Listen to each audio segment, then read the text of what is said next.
Olá, aqui é o Matheus Santana do Zona de Progresso e esse vídeo será baseado nos conhecimentos do professor de Ciências Biológicas da Universidade de Harvard, Daniel Lieberman. Então, bora começar.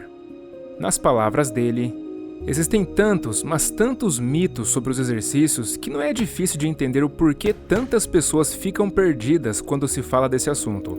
Por exemplo, um dos mitos mais comuns é que os nossos ancestrais tinham uma força quase sobre-humana, ou que uma pessoa só pode ser muito rápida ou muito forte, ou que, conforme envelhecemos, a tendência é que fiquemos menos ativos, ou ainda que existe um tipo perfeito ou uma quantidade ideal de exercícios que devem ser praticados.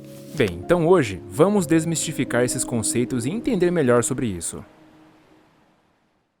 A atividade física mais básica, na qual os seres humanos evoluíram o suficiente para serem capazes de realizar, é a caminhada. E isso se comprova desde os tempos onde as pessoas que viviam da caça, da pesca e da coleta de alimentos selvagens costumavam dar entre 10 a 15 mil passos por dia. Porém, já mesmo antes da pandemia, a média de um americano era algo em torno de 4.700 passos por dia, sendo que a recomendação da maioria das organizações de saúde ao redor do mundo diz que o ideal para um adulto seria um mínimo de 150 minutos de caminhada por semana. A grande questão é que apenas cerca de 20% dos americanos alcançam essa recomendação, enquanto que os outros 80% têm mais dificuldade para atingirem um nível básico de exercícios, embora quase todos esses digam que têm vontade de praticar mais atividade física. Talvez um dos motivos que reforça esse comportamento é o fato de que hoje nós vivemos em um mundo onde não temos mais a obrigação de sermos fisicamente ativos. Agora, de um jeito um tanto peculiar, nós temos que escolher ser fisicamente ativos. Mas isso não é tão fácil, justamente por termos a opção de escolher não ser se quisermos. Veja, na Idade da Pedra, por exemplo, havia a necessidade de se manter em atividade, mas não existiam elípticos ou outros aparelhos de academia para auxiliar na prática de exercícios. Ou seja, se você quisesse acelerar seus batimentos cardíacos, você teria obrigatoriamente que correr. E falando sobre a corrida, também existe um mito muito grande sobre ela, que diz que correr vai acabar com seus joelhos e ocasionar problemas como a artrite. Mas vários estudos randomizados e controlados já revelaram que as pessoas que têm o hábito de correr não são mais propensas a desenvolverem artrite no joelho. Na verdade, muitas pesquisas indicam que exercícios físicos como a corrida estimulam as articulações a se repararem e se manterem saudáveis. Agora, falando sobre outros tipos de lesões ocasionadas pela corrida, eu acredito que grande parte delas é causada pelo fato de não termos aprendido a correr do jeito certo.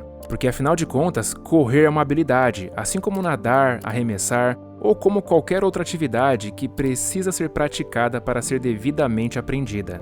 E outro ponto importante é que, se formos analisar a corrida em outras culturas, especialmente na Idade da Pedra, veríamos que as pessoas daquela época não corriam todos os dias e muito menos mantinham uma rotina de corrida regular. Na verdade, é mais provável que elas corressem só uma vez por semana ou algo próximo disso. Então, essa ideia de correr 5 ou 6 vezes na semana por longas distâncias é um hábito um pouco estranho, que é mais comum aqui no Ocidente. Mas saiba que não há necessariamente problema nisso, e nem quero desencorajar as pessoas a continuarem correndo, mas é preciso saber fazer do jeito certo, o que inclui desenvolver força o bastante e aprender as habilidades necessárias para uma prática saudável. Por outro lado, existe algo que pode ser ainda mais prejudicial do que a falta de prática e de conhecimento das habilidades certas para a corrida, que é a ideia de que, ao envelhecer, é normal ficarmos menos ativos fisicamente. Veja, é verdade que à medida que a idade avança, nossa força física diminui rapidamente e ficamos mais frágeis, principalmente ao atingirmos a faixa dos 60 a 70 anos. No entanto, os nossos ancestrais caçadores-coletores se mantinham fisicamente ativos conforme envelheciam, pois eles estavam sempre fazendo tarefas que exigiam esforço físico, e o resultado disso é que eles conseguiam manter sua força por muito mais tempo. E isso é crucial para a saúde na terceira idade, pois um dos maiores problemas que vem com o envelhecimento é algo chamado sarcopenia, onde sarco significa carne e penia significa perda, ou seja, perda de carne. Isso quer dizer que, principalmente no Ocidente, as pessoas idosas tendem a perder muita força e potência, tornando assim as tarefas básicas mais difíceis, e quando isso acontece, elas vão ficando menos ativas. Dessa forma, com a diminuição da atividade física, sua condição física também diminui, dando início a um ciclo vicioso e desastroso. Ao passo em que nós envelhecemos, treinar nossa força se torna cada vez mais importante para evitarmos perdas de um vigor que é crucial para mantermos nossa saúde, força e bem-estar na terceira idade. Outro ponto importante é que não devemos esquecer que somos uma espécie única, que evoluímos para viver muito tempo, mesmo depois de pararmos de nos reproduzir.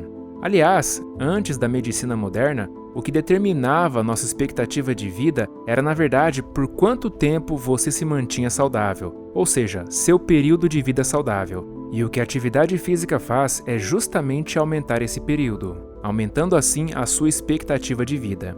Então é por isso que não devemos reduzir a prática de atividade física conforme nossa idade avança. Pelo contrário, devemos mantê-la, aumentando assim tanto a nossa força quanto resistência. Pois a imensa quantidade de evidências que temos são incontestáveis em comprovar que, ao passo que envelhecemos, a atividade física se torna ainda mais benéfica e fundamental para preservar a nossa saúde e promover uma maior longevidade.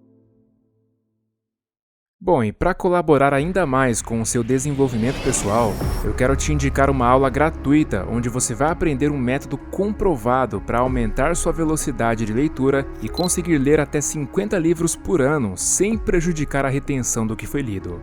Isso porque eu acredito que a leitura, principalmente de livros, é a melhor ferramenta que você pode utilizar para transformar sua vida em todas as áreas. Então clica no primeiro link na descrição e corre para assistir enquanto a aula ainda está no ar. Um forte abraço e até a próxima!